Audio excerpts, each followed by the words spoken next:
Il y a moins de 5 ans, ces oliviers centenaires étaient en parfaite santé. Aujourd'hui, une bactérie mortelle a transformé un très grand nombre d'entre eux en troncs à l'agonie. Une activité agricole et économique ancestrale se retrouve menacée ici en Italie et dans d'autres pays du sud de l'Europe. La science peut-elle aider à résoudre le problème ?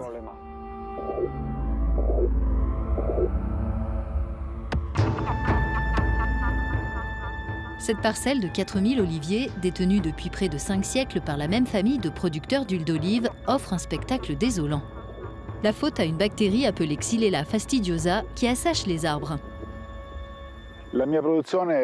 Ma production a chuté d'environ 80% en 3 ans. Cette maladie a totalement détruit le paysage et notre système de production. Et la guérison, si elle a lieu, sera très lente. Cette parcelle infectée sert de terrain d'expérimentation pour des chercheurs et étudiants venus d'Europe, d'Afrique du Nord, du Moyen-Orient et d'Iran. Tous participent à un projet de recherche européen baptisé CureXF qui vise à élaborer des outils de détection précoce et à partager les connaissances en la matière. Plus tôt on sera capable d'identifier la maladie, plus on aura d'atouts pour y faire face. C'est notre premier axe d'action. Le deuxième, c'est le partage de connaissances scientifiques, car il faut que la lutte contre cette maladie soit multidisciplinaire. On doit la combattre par une approche biologique, mais aussi avec des outils issus de la sociologie, de l'économie et de la biotechnologie.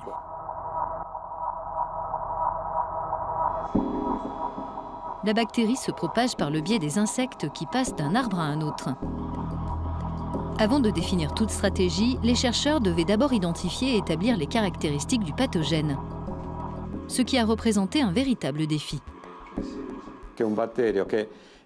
Cette bactérie colonise et agit exclusivement à l'intérieur des vaisseaux du xylème, qui font remonter la sève brute des racines vers les feuilles.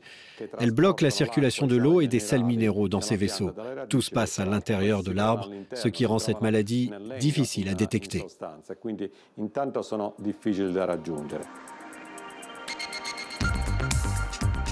À ce jour, il n'existe pas de moyens efficaces pour guérir les arbres infectés. Les scientifiques ont développé des outils et applications pour détecter la maladie au plus tôt et surveiller son action, mais ils voient aussi plus loin.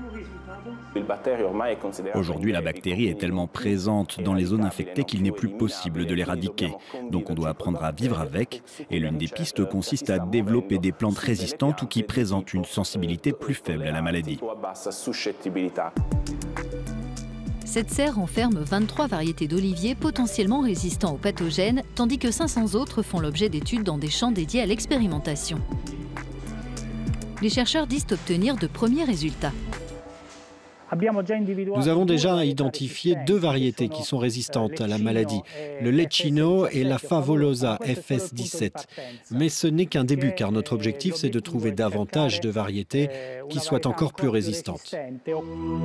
Des variétés potentiellement résistantes sont greffées sur des arbres infectés à des fins de recherche. Les producteurs d'huile d'olive, de leur côté, sont convaincus de l'utilité de ces travaux. Il est clair qu'on doit augmenter la biodiversité, envisager de cultiver d'autres variétés d'oliviers. Ça nous aidera à créer une barrière naturelle, ce qui nous garantira un avenir meilleur.